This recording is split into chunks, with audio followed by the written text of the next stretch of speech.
Good afternoon, members. Today we're being joined by Professor Kathleen Stock, a former philosophy professor before she resigned at the University of Sussex, citing the attacks she received by her colleagues and students due to her views. Her book, Material Girls, has received wide notoriety for these views in her opposition to proposed changes to the Gender Recognition Act. A quick word from me about the format tonight. We'll be doing the Q&A from the dispatch boxes.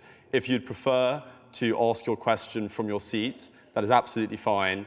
And if you just, after you put your hand up, if you stay stood where you are, someone will come over with a microphone.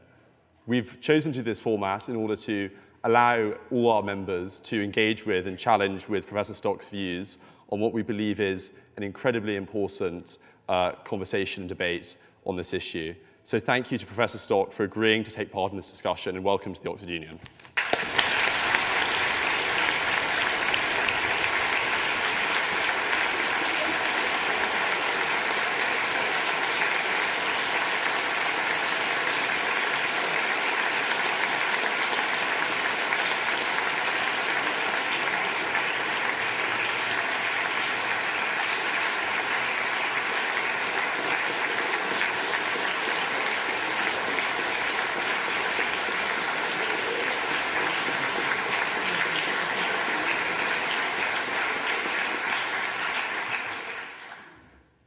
So, Professor Stock, I thought we'd start just by sort of setting the intellectual parameters of this discussion. And so you've said in your book that one thing that you don't care about is sort of people having their own inner gender identities, but it's when these private beliefs become reified into law that you have a problem. I was wondering if you could just sort of clarify exactly what your problem is by what you see as a reification of a fiction. Oh, well, I don't think gender identity is a fiction, actually. So, and when you say I don't care about it, actually, I think gender identity, unlike some of my fellow feminists, I actually think people can have gender identities. I just certainly don't think everyone does, but I think some people feel some kind of way about their sex bodies that leads them to feel that they're more masculine than their female body, or they're more feminine than their male body. But what I think is crazy is to try and have laws and policies based on what is essentially something totally internal that no one else can see. And trans activism tells us all the time that no one can tell you what your gender identity is, only you can know. And we're supposed to accept what someone says about their gender identity as soon as they say it. And if that is the basis on which people are getting access to certain spaces where women are vulnerable, or sports teams, or shortlists, or whatever it is, it's just way too open to malfeasance. And on that sort of question of the morality of trans women's access to those spaces, in your book, you set this out in fairly utilitarian terms. And you say, and I quote, that the harms to trans people, quote, need to be considered alongside the potential costs of effectively allowing any male at all into places where females are unusually vulnerable to sexual assault. On balance, I don't think the former harm outweighs the latter. And I think that most people would perhaps agree with you if the evidence suggested that allowing trans women, or perhaps their male impersonators, into female-only spaces would result in a marked rise in sexual violence against women. My question to you is, if the evidence actually showed the contrary, that there was no increase in the violence committed to cis women, and that, on the contrary, by not doing the proposed changes, trans women experience greater harm themselves, would you change your view on their inclusion to these spaces? So no evidence of an increase in violence against women compared to what? So compared to the status quo, i.e., as in if we now say that people can self-identify and go into a bathroom, yeah. And as a result of that, we do not see there is no greater rise in, just hypothetically, in an appearance. So if by some amazing turn of events, a male-bodied person saying, I am a woman, somehow automatically took them out of the patterns of male violence for their sex, and meant that from then on they were just, I imagine in this thought experiment, we're reducing them to the patterns of violence, sexual violence of women, for instance, and women are already in changing rooms, so if that's the thought experiment, And if we could establish this, I think we're talking about quite a far away possible world myself, but if we could establish this, then yes, I'm not a fanatic. Sure. So yes, if we could establish that. Of course, I don't think we can establish that, because I think we live in this world where males show the patterns of violence that they do. Yeah, but the reason you come to that conclusion is on a sort of utilitarian calculus. It's funny to hear you say that I'm utilitarian, because I would normally not think of myself that way, but I do think when it comes to policies and you're balancing interests, you have to take, especially when it comes to safeguarding, because safeguarding is an area where you're supposed to be quite paranoid. You're supposed to have extra safeguarding in, even though not every male predates, but you still say in the safeguarding of children, you do a lot of things to stop that paedophile from becoming the nursery teacher or whatever, extra things and that's not to say that every nursery teacher is a paedophile, ridiculous. So in the area of changing rooms or prisons or whatever it is where women are getting undressed, you're supposed to do extra stuff. And when we took all the males out before, as it were, as far as we could, it wasn't on the assumption that all males were predators. Far from it. It was on the assumption that some are, a few are, but that they are determined and that this will increase their opportunity. So we want to rationally take into account the interests of women who are in those spaces. And up until now, up until recently, we have not been doing that as a society. The way this discourse goes, nobody seems to care about the women. And that's what I care about. So let's break down the risks as you see it. So one risk is of male impersonators. Is that a fair characterization? It's a risk of a man saying he's a woman and going into space and taking advantage of that. Now, there's an extra discussion about whether that person is genuinely trans or not, because transactivism has cast the net of trans women so wide that you'd be very hard-pressed to have a definition which said they weren't. But if you want to have that sort of no true trans woman sort of thing, no one that ever committed sexual violence against women could possibly be a real trans woman. You could do that. I'm not sure how it would work. I think there's surely a distinction between a trans woman who commits sexual violence against women and someone who, in every other aspect of their life, identifies as a cis man and then says, I'm a trans woman, only to go into a space. There is, but there's also a massive penumbra of different circumstances between those two, partly cross-dressing, someone who's enjoying being able to go into changing rooms on a regular basis. And those people, I'm not naive about male sexuality. I'm afraid those people do exist. But for the type who are not bona fide, genuine trans women, if they go into these spaces and commit sexual violence, is the issue here not one of identification and access, but one of the legislation to police and enforce against sexual violence? As in, these spaces are not that typically policed. So no, exactly. Currently there are not that many things, even without any inclusive legislation, that would stop just a cis man from walking in without even having to say that they're a trans woman. So I think my question is, when we look at that harm, how much of it is derivative of this potential change and how much just exists within the status quo? Well, the thing about that status quo argument, which comes up a lot, which is basically, although you didn't put it this crudely, look, women are already going to get raped, so what does it matter? You didn't put it like that, but okay, status quo, yes, those spaces are not policed. There's no security guard on the door, thank God, because we haven't got the resources and it would be kind of weird. So most changing rooms, for instance, operate on a shared understanding of social norm. And that's all we have, is the shared understanding of the social norm that up until, 20 years ago, with some exceptions, but females would go in this space and males would go in that space. And when you've got the well-understood social norm, you can afford to be relaxed about the edge cases. I think one of the sort of criticisms you've probably heard a lot is that your argument places too much emphasis on biological factors when it comes to the potential harms that might arise from allowing those who are natal males but trans women access into these spaces. Obviously, it's an evidenced fact that natal men have far higher likelihood to commit sexual violence against women, but does that derive purely from biological factors, or are there societal factors as well? And if there are societal factors, do some of those not change when a natal man transitions to a trans woman? Okay, so yes, it's a combination of biology and social factors. I don't think men are born to sexually assault women, although I do think that testosterone has, I mean, basically everything about human behavior is a combination of genetic background, biology, and social organization. And obviously there are some societies that have massive violence against women, and there are some societies that don't, but the biology is shared. But that's not to say the biology is irrelevant either.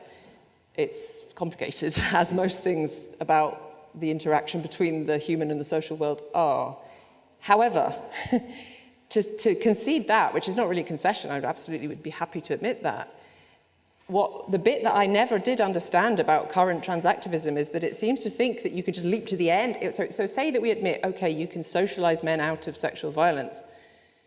Well, surely we should have a game plan, you know, like maybe we should say, right, at the very end of this process, we will have self-ID, but we're not going to start with self-ID as the means by which we change the social order. Self-ID is the thing that you do at the very end, if we're right, when you've tamed everybody or whatever you're supposed to have done socially. But so, no, I don't think that, and remember that the context in which I came into this debate was not when the Gender Recognition Act came in, it was when self-ID was on the table as a policy that every single party was signed up to. So it wasn't about surgically transitioned, hormonally altered people. It was about anybody, basically anybody, saying, I am now a female and I can come into this space. So do I think that changes their social relationship to females? Absolutely, I do not. But surely, though, if you are a trans woman and you're in one of the most marginalized groups that is the recipient of a huge amount of violence, would you not concede that you are then less likely to commit violence against cis women than a cis man would be?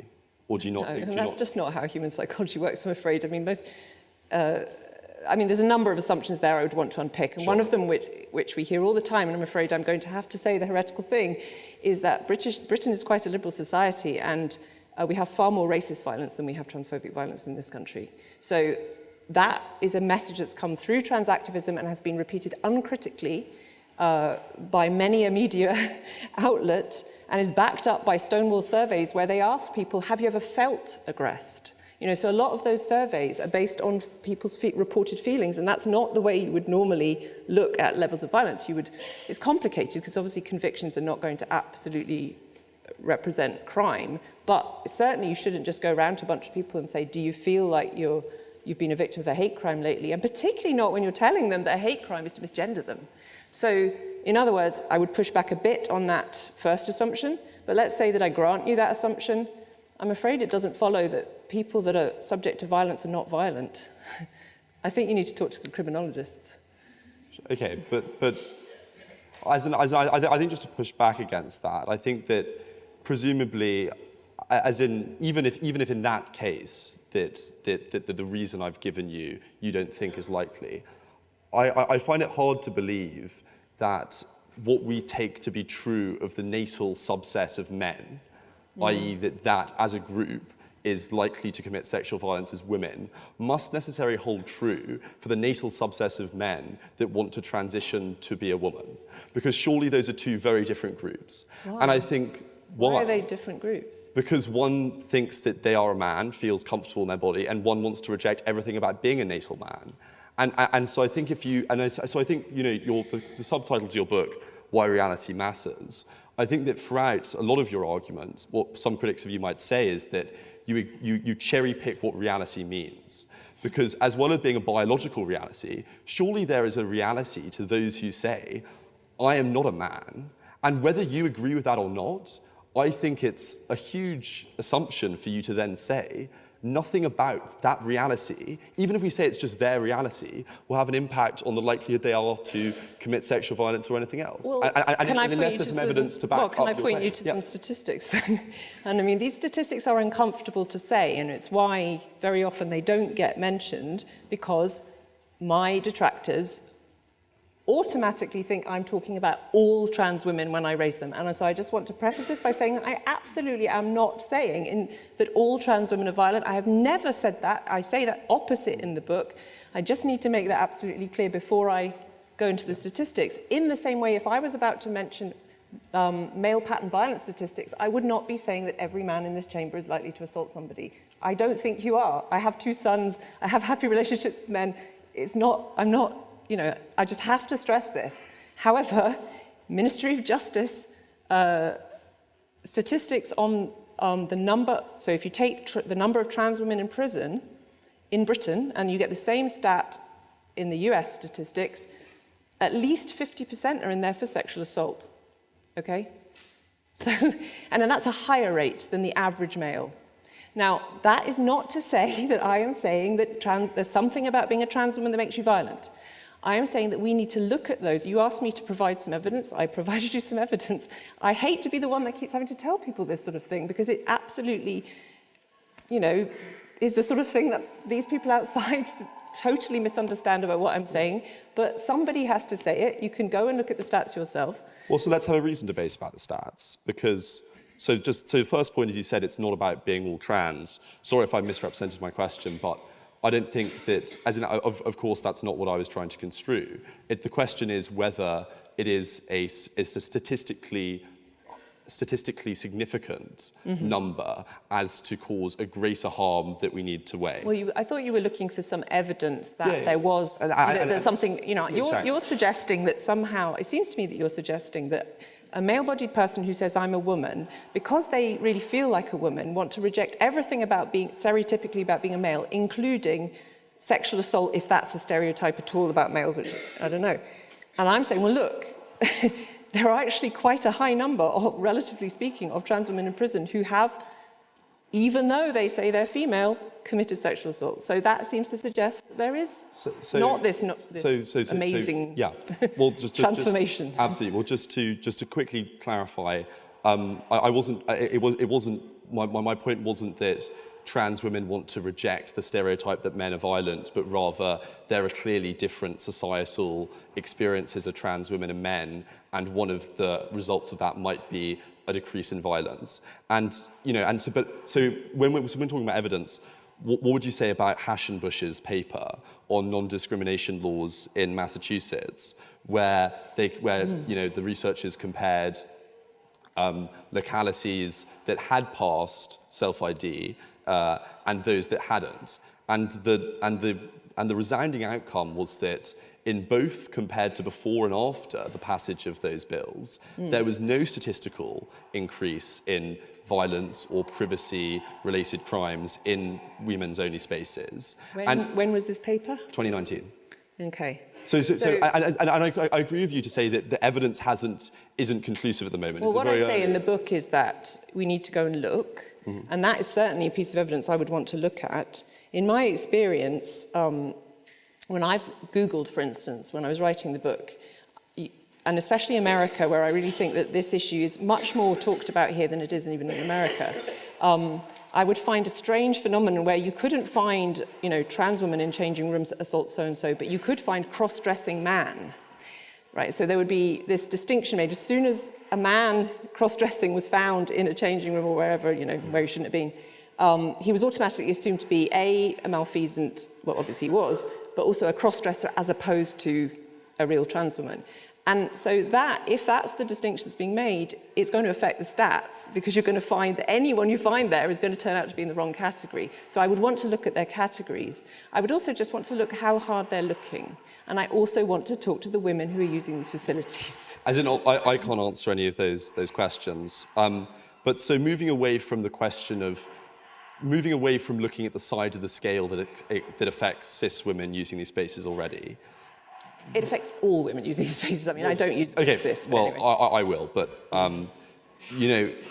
do you accept that there'll be harm caused to trans women by not letting them enter these spaces? Because presumably, if we think that, if there's a reason for there to be sex-segregated bathrooms because men are likely to, or more likely, or there's a high chance of men committing sexual violence, if the way I see it is if a trans woman then has to go into a male bathroom, they will be perhaps visibly identifiable. Everyone in there is a man. Surely they are at immense risk of those exact same things. And so why then does that not seem to be a relevant moral factor? Well, you haven't read the final chapter of my book. Because I have. Because I agree with you. And I'm not saying that all trans women, no matter what they look like, no matter what surgical intervention they've had, should be in the males. I'm saying that if we have enough resources to throw millions at Stonewall, for instance, we can use some of that into lobbying for a range of spaces that protects everybody. Well, I think that just on the sort of, you know, there's on the sort of on the third alternative of creating a third space, I think that most trans people would have two responses to that. First is that, one, it is currently impractical given the numbers and the thing that there are public bathrooms nearly everywhere throughout the country, so the infrastructure investment would be impossible. Yeah, it'd be difficult. And even if it wasn't, that it is somewhat subordinating.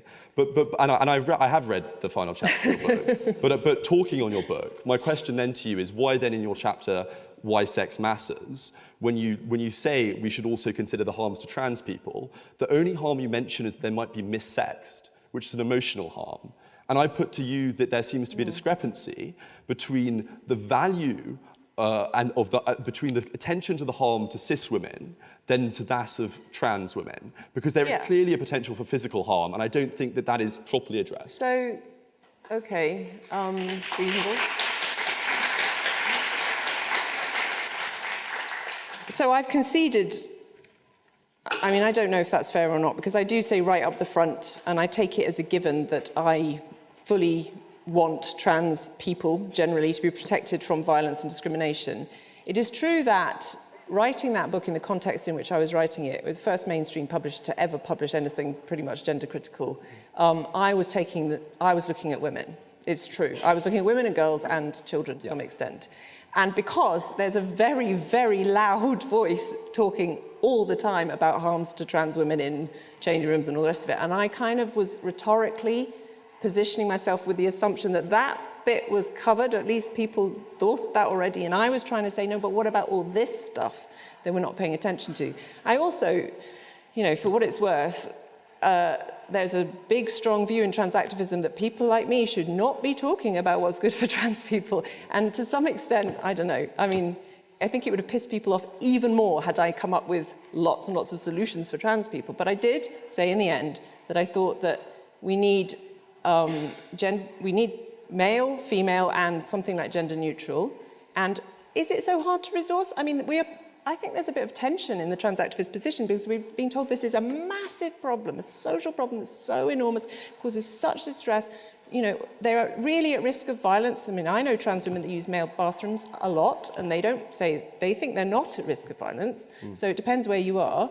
So if it's this much of a problem, why can't we resource it? We're sort of being told it is a problem, but at the same time, it'd be too impractical to do that. So why not just have the trans women go in the female? And that doesn't seem fair. Well, I think that beyond the question of resourcing, there's also a question of subordinating the protection, and then a third what category. Does that mean? Well, as in by creating, saying, okay, well, you know, we need to do this, and even if we could resource it up to the point, you know, as in, would you be happy, say, up to the point that we've created a third solution, trans people can use women's bathrooms? Why?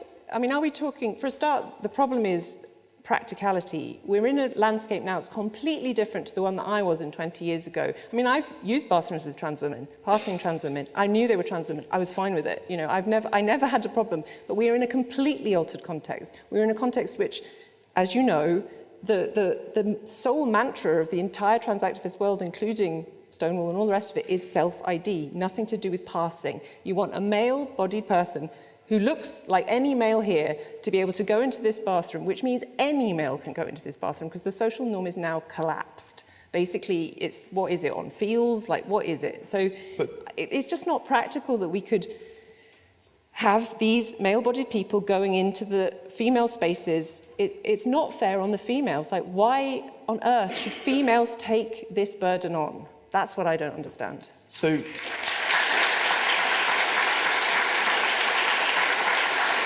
on your point about passing trans people, I think we should move the conversation slightly to gender identity, slightly more than just the policy. Why do you think it's relevant that someone's passing? If your view is that gender is linked to biology and you can't change the biology, you can't change the sex, why does it matter whether someone's passing or not? It matters for the social norm, right? So it doesn't matter for the category, as far as I'm concerned. I'm afraid passing or not, they haven't changed category. But if we're still on the policy question and the practical question, then a passing trans woman looks like a woman. That's the definition of passing, and to the visual appearance, identical. So when they come into a female space, they don't disrupt the social norm. But if they are a natal man, are they not as likely, in your own metric, to commit a harm as someone who isn't like that? This is where pragmatism comes into policy, because I don't think that they are less likely to. They don't, as I've said, they don't sort of get themselves out of the male pattern just by transitioning. Yeah. However, I don't think this is look at all the changing rooms and how they operate. As I've said, they're not policed, and I say this in the book. They're not policed. We don't want them to be policed. We don't want people saying, have you got a character reference before you can come in here? It's just not possible. So all we have is the norm, the appearance norm. Now, it's an imperfect norm, and it means that some people are misgendered. It means that some people feel very uncomfortable in certain spaces, but I don't know what other norm we can have that would protect women. So one of the anonymous questions that we received prior to this talk was this. Can you define woman in a way that does not use normative language about biology? That is, define woman in a way that captures all people that you want without saying what things the female body should do? That's a misunderstanding of my position. And I don't blame this person, because they are obviously up to their neck in Judith Butler or whatever, Michel Foucault, but I don't think categories are normative. I don't think biological categories are normative. I think they have normative consequences, perhaps, but I don't think they're essentially normative. So I think if you say male, female, you are not setting up any kind of prescriptive norm for bodies, or even, chromosomes maybe, but there are males that aren't human. So there are females that aren't human that have different chromosomes to us. So the only norm is, are you on a pathway to produce, if this is the simplest one, are you on a pathway to produce large gametes or small gametes? And then different bodies will, because biology varies, there's genetic drift, there's all sorts of variation, but bodies are going to vary, and I'm saying nothing about that. But is it not normative to step from that biology and that biological binary that I think we can accept, or I'm happy to accept at least, to then, it's then a normative statement to apply that to gender. Lots of societies going, from Hindu, Judaism, indigenous societies in North America have had different ideas of gender based on different biologies. So surely there is, can you step away from the normative aspect of it? Well, what do you mean by gender is the question, because as I say in the book, there's about 4 different meanings. If you mean social stereotypes, then obviously they vary. Even sex, like a Gallian one-sex model in 16th century Europe. Throughout history, we've had different conceptions of this. Yeah, so some are better than others. Okay, but on that, then we started tonight with asking about you saying that the Warrior is reifying gender theories into policy without considering harm. Do you think it's fair to say you're committing the same fallacy, namely reifying your own theory of gender identity, namely that it's all biology, into policy, irrespective of the harm it causes trans people? Or is that an unfair characterization? It's a bit complicated, that question, but basically my position is there are bodies that are given to us by nature. We're products of evolution, we're animals, we reproduce sexually through the male and the female getting it together, and that has consequences on average for the average body shape, and the average size and the average limb length and heart size and lung length and chromosomes, and there are always variations, but on average, and then that will have social repercussions. And in any society, there will be a gender in the sense of social cultural stereotypes around maternity, around pregnancy, around any biological event that's important in the life of a human. Now, am I reifying that? I don't even know what that means, actually. Well, you use the term in the book, so... Yeah, but I know what it means in that context. What does it mean in this context? In the context of taking your theory and saying that is the truth, that is reality, and therefore that is going to be the basis of law. Whereas if we say that actually this is a bit more of a complex question, or that even if that is the case, what about the reality of the harm to trans people? Is that look, I'm taking it. It's a false binary you're giving me here. I am taking into account the harms to trans people. It's not either or. Firstly, I don't make the laws, obviously. Secondly, yes, I think it's the truth because I'm a philosopher, so I tend to think the things I believe are the truth, having thought about them. You think the things you believe are the truth, having thought about them. It's not like I'm not being weird. I think I and others can be prepared to say that we think it might be true, but it's not an absolute truth. But you think some things are absolutely true, don't you? Well, as in perhaps not my views on this or on other people. That's fine. Make up your mind when you want to. But I've thought about it and I've come to a conclusion. Okay, I think it's true.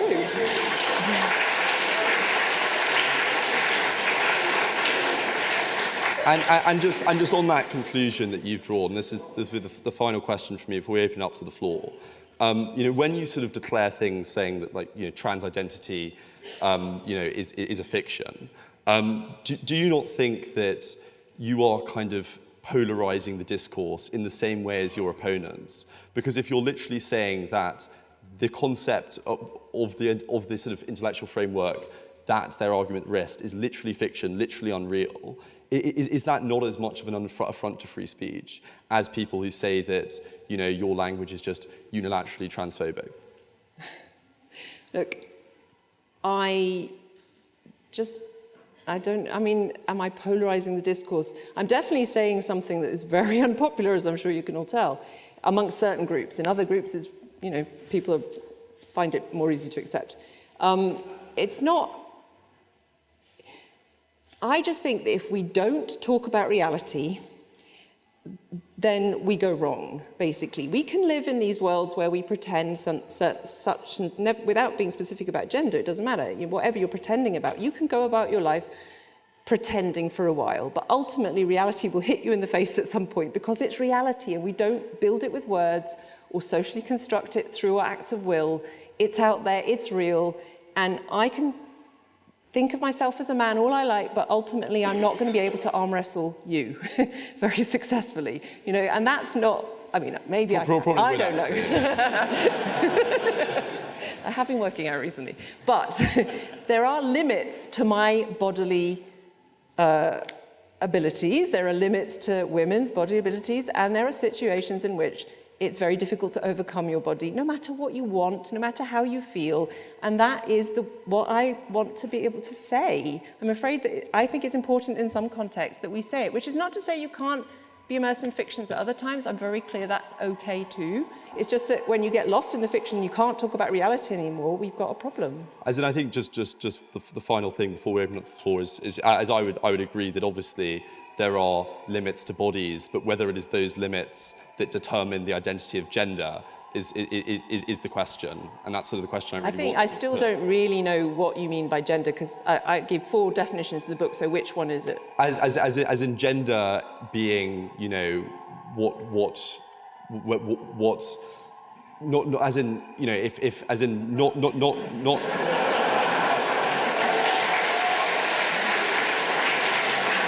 As in, I think the reason I'm struggling is because you can define gender in different ways, but as in it's something which is a social concept rather than perhaps a purely biological one. As in, I am not, there's a difference between Matthew, the makeup of my cells, and who I am as a person. There's a difference between the body and the person.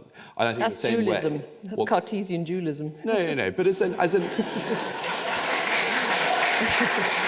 Well, I think perhaps on that note we'll open up for questions to the floor. Okay.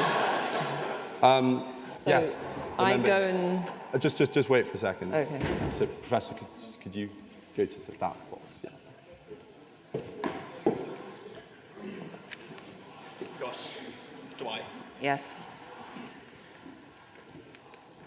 Before I ask my question, I think I'd just like everyone in the room to applaud that discussion we heard just then, because I think that is what the union is about.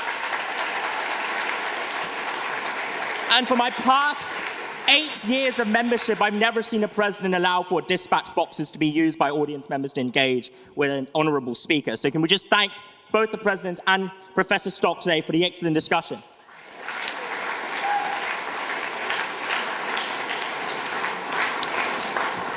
My question, Professor, is very simple.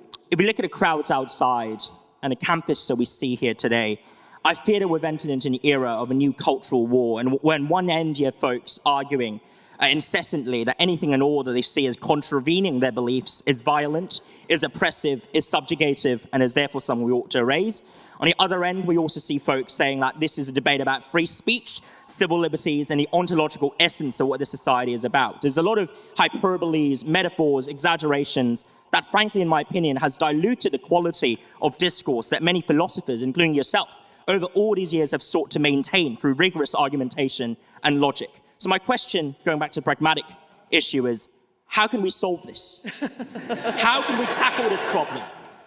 And are we not potentially reifying the very phenomenon we're a part of? But on that note, thank you very much. Oh, thank you. Yeah. How can we solve this? I think, I mean, it depends what you think the problem is, and I actually, I don't mind that protest. It wasn't traumatic for me. It was a bit of student, people in my generation would do things like that even. But generally what I find more worrying is when, institutions have sort of listened to the protesters and take that voice through into their institutions and then basically become propaganda machines for a particular point of view, and then everyone else in the institution feels they can't say what they want to say. And that's happening, I'm afraid, in lots of workplaces and universities. Maybe not this one, I don't know. But you're all doing a good job, as far as I can see. So I think the Higher Education Act has just come in, which is going to, it's unfortunate that the law had to be used, but it is going to impose a duty on universities to actively promote free speech. And I think that the public is generally becoming aware of this as an issue, but it's going to take some courage of people who really find certain conversations difficult. They're just going to have them and see that the world does not end when you have them. It's okay. We can disagree reasonably and still be friends. We can.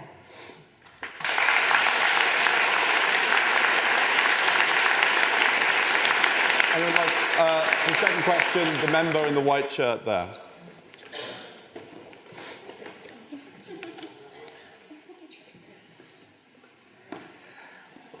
Thank you. I suppose I have a question about cancel culture, and I know that's something that unfortunately you have experienced. And I wonder if you think that there are individuals who are using the trans movement to silence women that they just don't like and disagree with, and whether we should be worried about that, I suppose. I think that's true of every political movement, because humans are social animals, and that means that they can be friendly to one another, but they can also be very unfriendly to one another, and people can be very competitive with each other, they can feel all sorts of animosity towards people, and it can be expressed through political high-toned stances when the deeper motivations are probably quite banal. So yes, I agree with you that some of cancel culture is just basic human atavistic nature expressing itself, yes. Yes, the member there.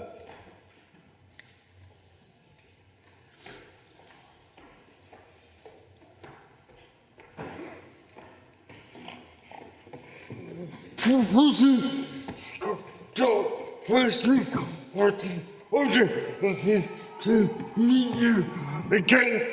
But I was gonna ask you something about physicality. But I want to push you in a slightly different direction. In your 2019, could I make it clear I support the argument you're making? I just have this problem. In your 2019 book,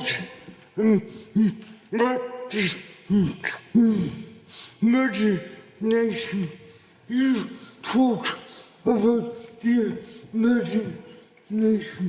No, I unfortunately didn't read it. I sort of person forgot to come to launch, but there seems to be an inconsistency, or maybe you can enlighten me that if we are talking about physical reality here, but you talk about the imagination in the 2017, 2017 book.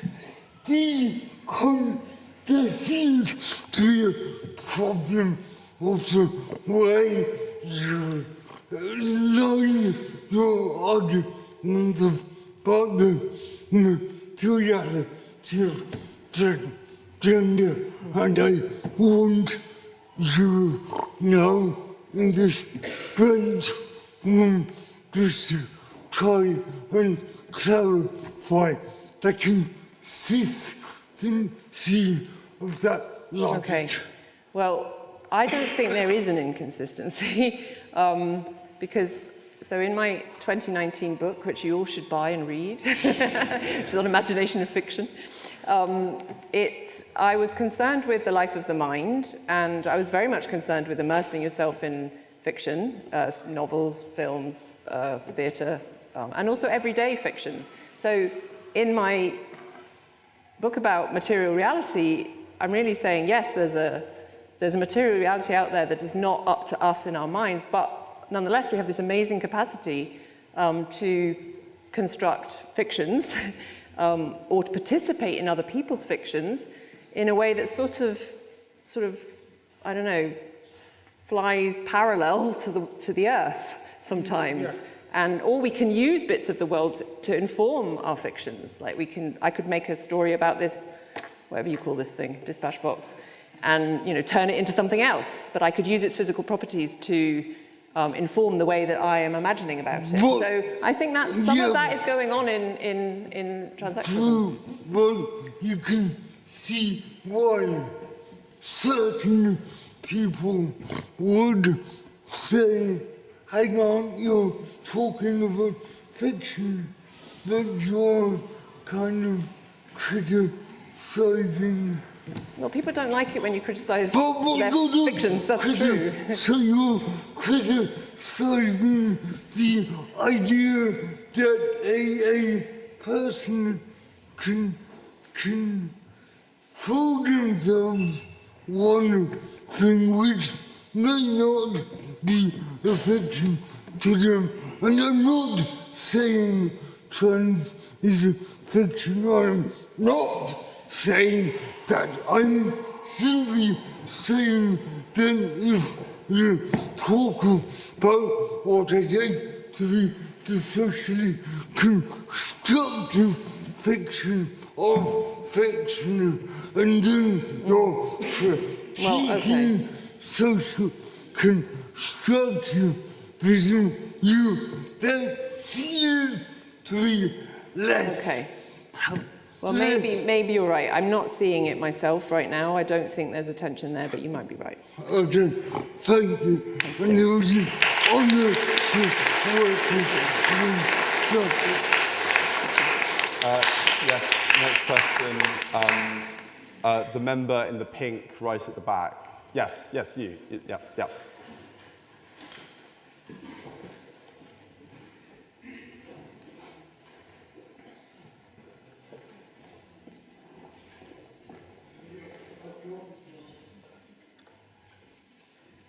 Thank you so much for speaking.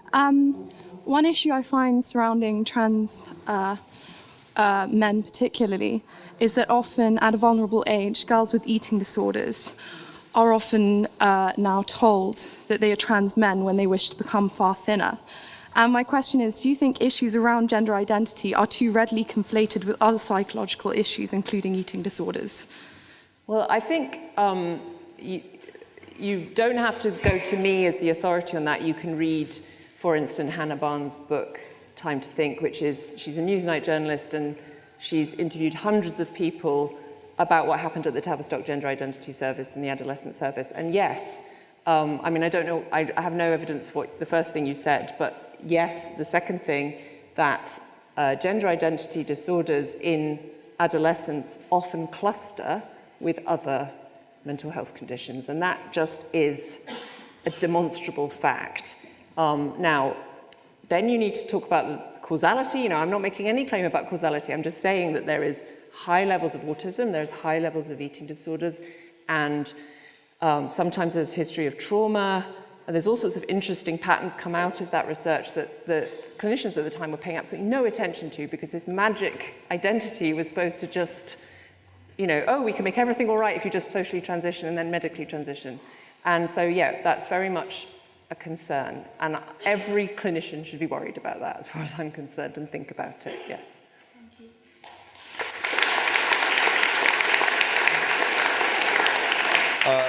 Yes, the development officer.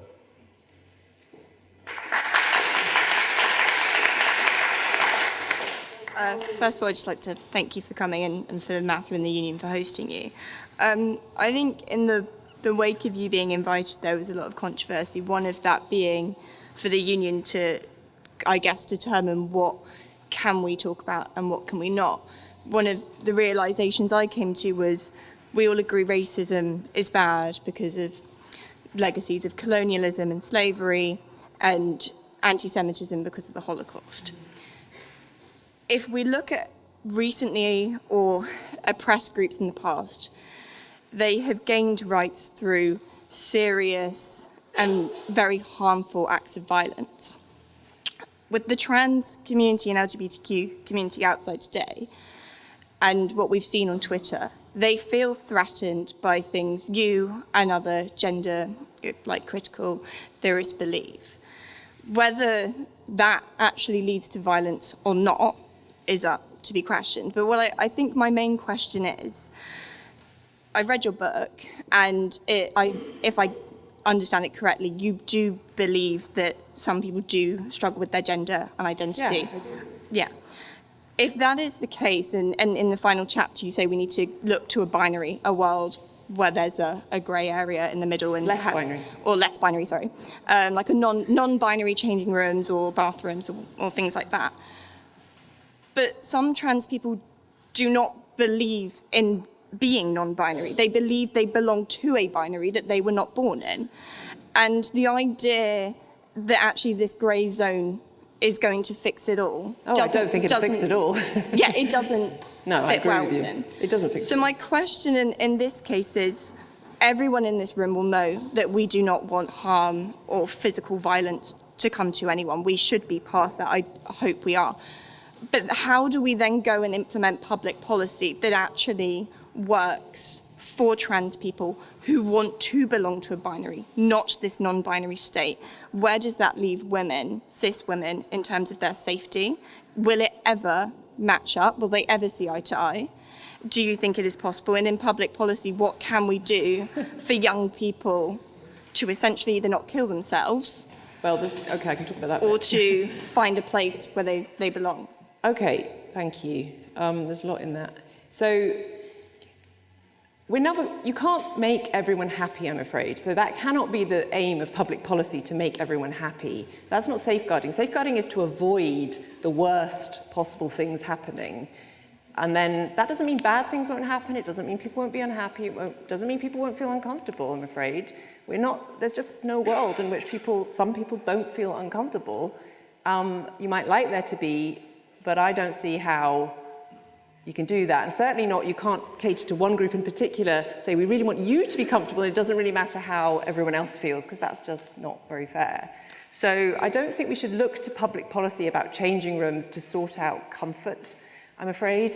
I think we should just try and avoid the worst kinds of anticipatable, if that's a word, harms. And that's where safeguarding would be normally looking.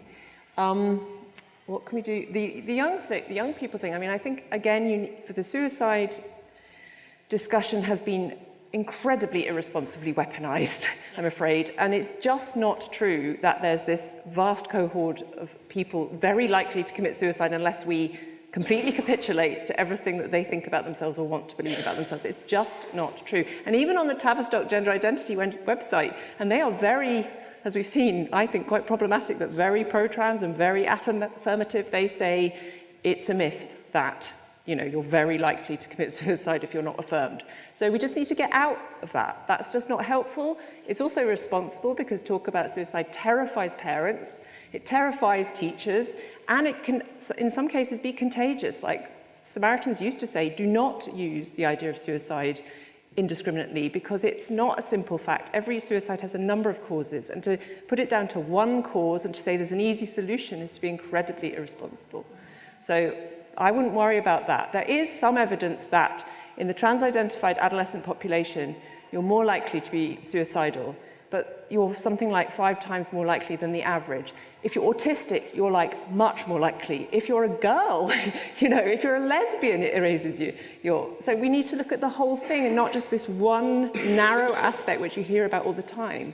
Life is complicated, we are complicated, so we need to look at the complexity. Yeah. Everyone has the right to a follow-up question. The question is exercising that right. So could everyone put their hands down, please? Thank you. Okay. Just finally, I think my last difficulty in this whole sort of debate and in like hosting this event as a committee member has been, you are now and have been someone who has spoken out on these issues, and even more so now as in your book sales have gone through the roof.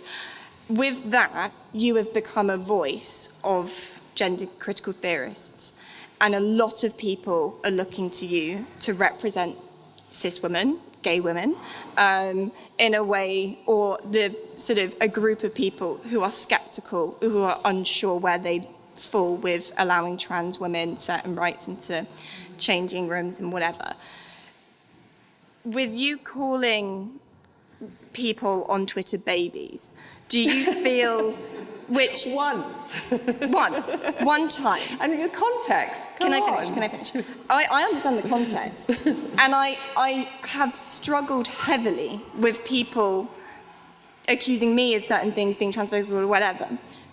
What the issue is by you doing that, you then... I should be more responsible. ...cut off any sort of, no, they're a professor, they're an academic, they have an OBE. You then alienated... Well, I'm not a professor anymore, so... alienated a group of people who were looking for some sort of representation in this argument. Do you feel in any way that calling people babies even once no, I'm sorry, ruins your legitimacy? Look, no. I mean, the thing is, I can't help what's projected onto me, and there are people that know me that know that this is not actually my natural home, as it were. And I'm afraid that I think that the whole discourse, from radical feminism to trans activism, could chill out. I really do think that. And I think we can laugh, and we can also, we're resilient enough to cope when someone calls us babies. And God knows I am called everything under the sun all the time. So really, I'm not going to...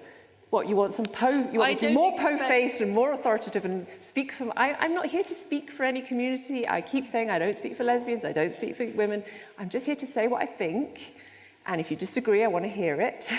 And open up a space for other people to say what they think. And to look at evidence and not just make shit up. But that's kind of more my area. Yeah, thank you for that.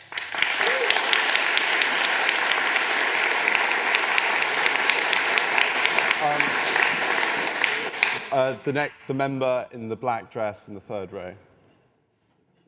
Who is the... Yeah. Yeah.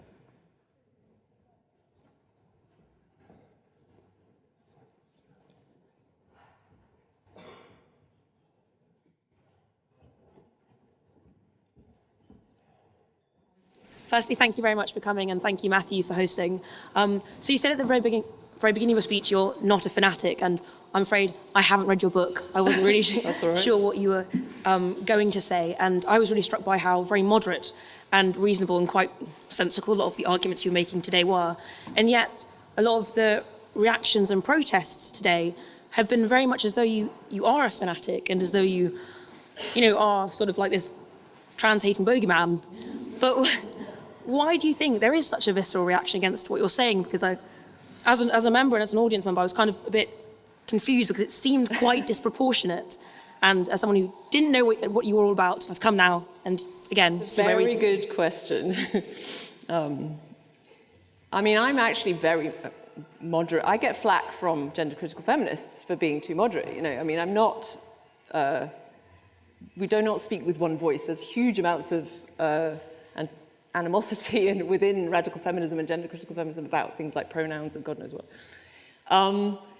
Well, firstly, most people out there have not read my book, or even perhaps watched a long-form interview with me where I've said all this sort of thing hundreds of times. But what they have done is gone to people's blog posts about me, or snippets on the internet, or, you know, there are people who hoover up all my tweets. So somebody, you know, has just referred to a tweet that I probably dashed off after a glass of wine and didn't think twice of. There are people there hoovering up my tweets to generate narratives about how evil I am. You know, she said this, she said that, you know. So that, I take it that's their source. I don't think the media reports very responsibly. I think that the Guardian and the BBC a couple of years ago at least was still describing my view as anti-trans or transphobic even, and it wasn't as far as I was concerned, or at least you got to question that. And this narrative is just built and built and built. And I also think it actually, they kind of want me to be evil because they want a baddie. And I'm afraid I'm the baddie, but, you know, I'm a really shit baddie. I really am terrible.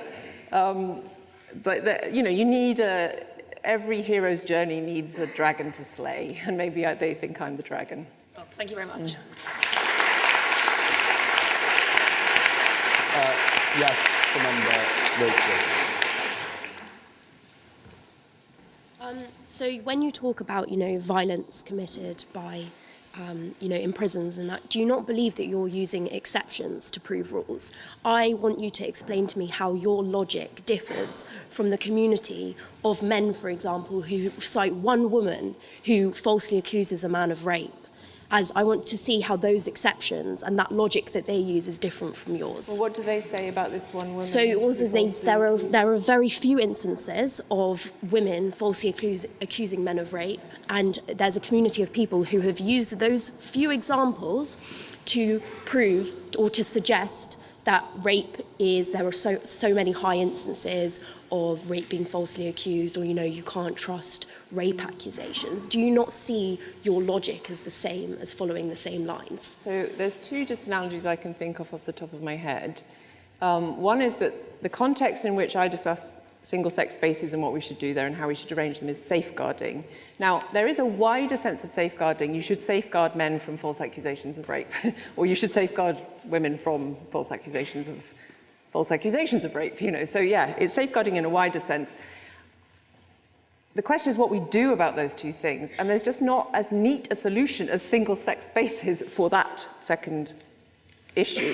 So I'm not saying, you know, you shouldn't put me in this binary. I either care about this or I care about that. I care about both, but there seems like a much more well-established solution in the first case than there was in the second. The other thing is, I'm going to say, I'm afraid I have to refer you back to those statistics. 50% is not what? I mean, if you look at Freedom of Information reports for British prisons, for example, out of over 100 cases of sexual assault within prisons, only 5 were committed by transgender prisoners. To me, that appears rather in a small proportion an exception. I'm talking about convictions for trans people in prisons, what they were convicted of to get them into prison. And the context of this was that the claim was originally, something magic happens when people say, a male says he's a woman, he somehow opts out of the pattern. I'm saying, well, if 50% of the trans women in prison are there because they've got a conviction for sexual assault, then that shows that magic does not happen. But I thought we weren't talking about prior to prison, we're talking about actually being in the prison. No, there is obviously a difficulty in putting a sexual predator in a female prison if they've got a conviction for rape, I would say.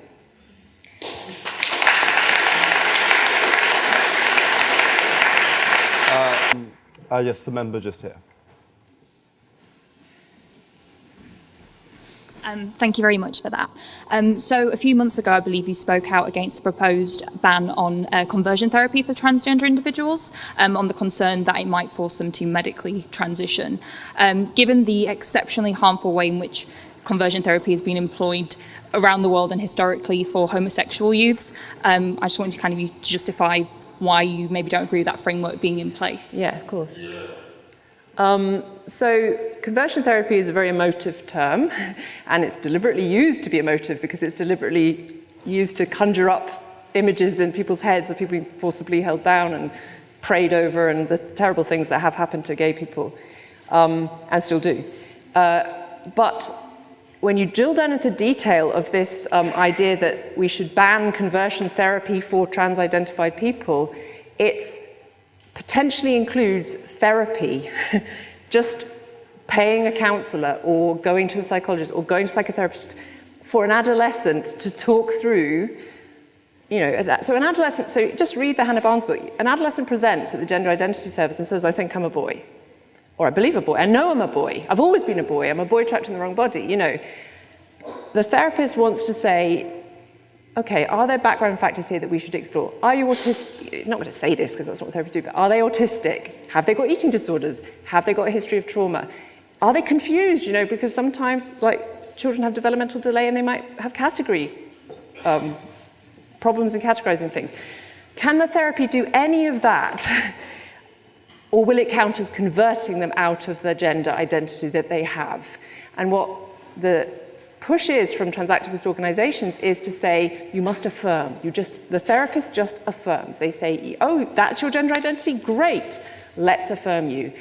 That's not, so I don't think what I just described is conversion therapy. I think it is totally sensible, therapeutic, sensitive exploration of sometimes confused and troubled and distressed adolescents before they make irrevocable decisions with their bodies that we're now seeing in their 20s and 30s, some of whom regret, severely regret. So that's all that the ban on conversion therapy really means. I think there's still a concern from a lot of people, though, that by not having some form of legislative framework, there's going to be major concern that parents who don't accept the fact their child is trans, and they are trans, that what does they are trans mean?